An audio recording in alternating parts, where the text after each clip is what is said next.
Hello, and welcome back to another episode of Corralling the Chaos.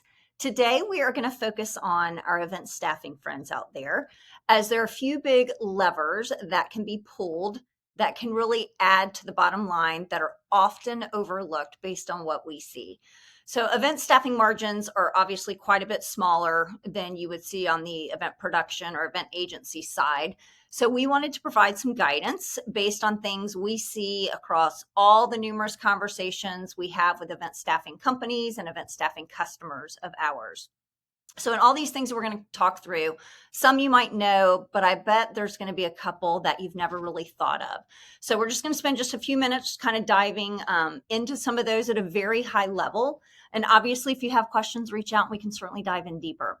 But the first thing I want to start with, which is on everybody's mind, is cash flow and speed to invoice. And how do you speed that up? Because obviously, the sooner you bill, the sooner you're going to get paid, and the less likely you're going to need to access a line of credit for those of you that might have that have really high interest rates attached to it. So a couple things to do. First and foremost, having an automated time system makes that possible. If you have the right time system, the moment that last staff clocks out, you should be able to prepare and send the invoice. And if you have a sophisticated time system, it'll also do the complex calculations for you. And that's often what slows companies down in being able to send out that invoice, because you might have a 4-hour minimum or something that's just not normally straight time. So spending the time to do those complex calculations can really slow that down. So having an automated time system that can do that is going to speed that up. So the moment that last person clocks out, you're ready to send the invoice. So speaking of complex calculations, I want to go to the second lever, and that is around rounding time. So we see this all the time where, no pun intended, where they'll round up. So let's say the call ends at 3:50 and you're paying them till 4. And we believe rounding time is designed for billing, not necessarily paying. And here's why. Because when you round up time worked, so in that example, they clock out at 3:50 and you're paying them till 4. You are increasing a number of things. You're increasing your overtime expense, because a lot of times rounding 10 minutes here, 15 minutes there across a week can put somebody into overtime. The other thing you're doing by doing that is increasing your workers' comp expense, right? Because that's tied to payroll. And workers' comp in our industry is not cheap. So you're increasing your workers' comp expense by rounding that time paid. Again, we still believe rounding time for billing, that makes sense, but not for payroll. And then the last one is ACA eligibility, meaning do they become eligible for benefit? So again, depending on your business model, how often your people are working, that's an area of exposure. So I wanted to take an example and just kind of quantify it for you. So let's assume you're paying somebody $20 an hour, which is essentially 33 cents a minute. Let's assume you're rounding up those 10 minutes. Let's say on an event, you've got 100 people working. That's costing you an extra $330 for that one event. Let's assume you do 15 events. That's almost $5,000 a month or $60,000 a year just because you're rounding. That doesn't include your overtime exposure. You could take that 1.5 times, right, if they're in overtime. And it doesn't include the extra expense you're paying for workers' comp. So I would encourage you to do that assignment for yourself. Look at what you're rounding, plug in however many events you have, what that looks like, what your actual average pay rate is. And I think you might be surprised by what you're overpaying by simply rounding time. Now, it doesn't mean in our industry, obviously, there are those minimums that exist out there. We hear a lot of 4-hour minimums or guaranteed shift pay. You can still pay them for that, right? But if somebody's on a 4-hour minimum and the job only lasts 3.5 hours, still track that they worked 3.5 hours, because only 3.5 hours should go towards overtime. Only that 3.5 hours should go towards that workers' comp expense. So that's a big lever to look at. Speaking of overtime, typically we see companies oftentimes eating this expense, because in the staffing world, a lot of times you get surprised by what that is. And typically there's a multitude of events in the week that contribute to that overtime exposure. And so companies are often eating that versus passing it on to their client. But the key to this is knowing ahead of time that you're going to have overtime exposure, not after payroll, not when it's time to invoice. So it's not enough to have a warning just in the time system, which a lot of time systems will give you. But you need to know before you schedule that person that maybe they've already worked Monday through Thursday. And the moment they show up on that event that you're booking them for on Friday, they're in overtime. And because that's not the same event, you're not going to feel like you can bill the client for that overtime, right? So instead, what do? You eat it because you know after the fact versus knowing ahead of time. Maybe instead of choosing Bob that's going to be in overtime, you pick John because he hadn't worked for you yet that week. So that's another thing, is just knowing ahead of time. So also equipping your supervisors in the field to help them manage that overtime, having warnings set up. So when they're in the field at the beginning of the day, hey, here's who's on your roster today, and there is potential overtime exposure, just to manage that time accrued in the field. The other one is the no call, no show issue that everyone in our industry deals with, which is essentially lost billable hours. So typically we see, on average, companies have between a 15 and a 20% no call, no show rate.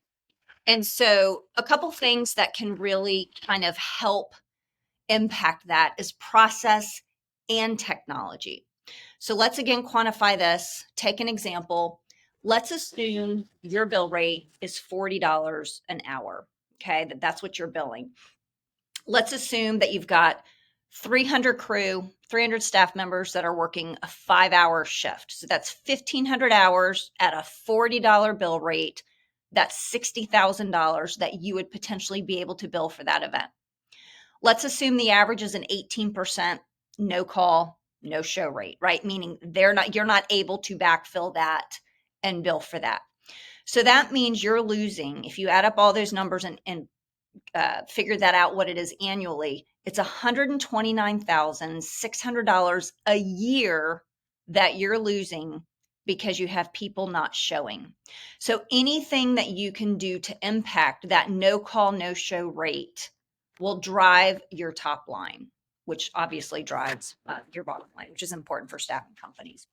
So we recommend also, just as a best practice, what we see a lot of companies doing that seems to work is they will ask their staff to confirm the day before or X number of hours before the event. And they will tell them ahead of time, if you don't confirm by this time, we will remove you and replace you with somebody else, just to, again, minimize the impact of those lost billable hours. But you can't just easily replace somebody, right? Unless you just have access to unlimited talent, which none of us do. So unless you first invested in kind of building your bench, which brings me to the next lever. So most of our event staffing companies, you're always in recruiting mode, right? Because your people are your product. It's also a transient group that comes and goes. So it's always a battle. So investing in a good applicant tracking system with a custom application can really impact that. So most of you have this, but those of you that don't, it's definitely a place to invest. And then the last two things that are typically overlooked and are probably not on your radar are payroll and state unemployment. So here's what I mean by that. Everyone has a payroll platform, right? Many times people look at that as a commodity. It's necessary, as long as they're filing my taxes and processing payroll and cutting checks and issuing W-2s, that's kind of the basic requirements that are needed. But look for a payroll provider that is charging you by the person and not by the paycheck. So for example, a lot of you have staff that are working multiple events for you throughout the month. So if you're using a scheduling platform, make sure you're paying not per position that's booked, but per active person, right? They could work one event or 10 events for you. You're not going to keep paying every time you add them to the event, right? Because you want to use the same people and over so you have an engaged workforce, but not overwork them so much that everybody's in overtime. So if you're paying your payroll processor per check fee, that can really add up versus they could cut one check or four checks, you're going to pay the same amount. So that's something else to look at. And then the last one is probably one of the most hidden costs that we see, and that is your state unemployment. So my question for you all is, are you tracking behaviors within your talent pool? Who's showing up late? Who's engaging when you ask them if they're available? Who's responsible and showing up? Who are your go-tos that when you ask, they say yes, they do a good job. So these all can impact your unemployment rate. But can you easily track when they last worked for you, how often they work for you, and how often they say yes to your jobs? And that's important because those are all indicators of the likelihood of them filing an unemployment claim, which can wreak havoc on your unemployment rate. So I want to kind of break that down. Typically, that can be a silent killer. So unemployment is what you're paying in insurance into the state where you have an employee live. It's not where your company is based, it's where your employees are living. So for all of you out there that are multi-state, you probably have multiple state unemployment insurance rates. It's based on how often you're making claims. So typically your state unemployment rate the starting point is anywhere from 2% to 5.3% for those of you that are in California. That's the most expensive state when it comes to state unemployment. Now, again, that's just the starting point for new employers who have no history, right? No claims associated with it. And the way state unemployment works is it applies to a certain amount of wages, and that can vary anywhere from a percent of up to $8,000 in payroll up to $50,000 that they've worked with you. Again, varies by state. Some states are far more expensive than others. So if you have high claims because you have an unengaged bench, it's probably costing you more in state unemployment payroll taxes. So the more engaged bench you have, the lower the number of unemployment claims you have, which means the lower your state unemployment rate is. So let's assume with good technology and a good bench behaving correctly, meaning they're not filing a lot of unemployment claims for you, that it can impact your state unemployment rate. So let's kind of break out an example again to kind of quantify this for you. So let's assume you payroll 500 staff members in a year.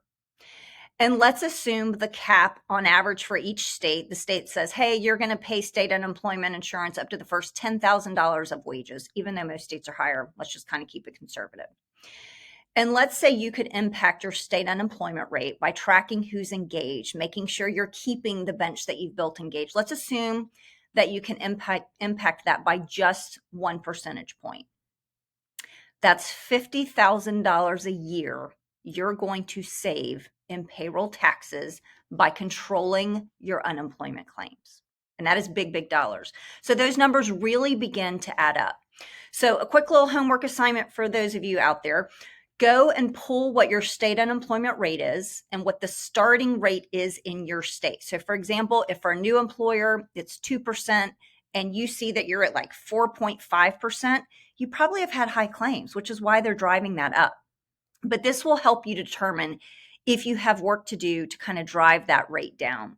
But it's all based on unemployment claims for your specific company. A lot of people think, well, that's just what my state rate is. No, they are assessing the risk for your specific company based on how many of your staff have filed unemployment claims. So again, just another kind of misperception out there. Hopefully this sheds some light on some things that you all can take action on right now. Each of these things can have a meaningful impact on your bottom line. And as a service organization, all of the valuations are tied to the bottom line, not top line. So these are things that are going to be important to kind of figure out and to look at. And if any of you have questions on any of these things or want to dive deeper, please just reach out to us at podcast@lasso.io. Happy to do a phone call and an analysis of what you're doing when it comes to your workers' comp or your state unemployment rates, or just make suggestions on how to tweak some of these things. So let us know how we can help. And if you like what you heard today, don't forget to subscribe, and hope you all have a great rest of your day. Thanks for joining.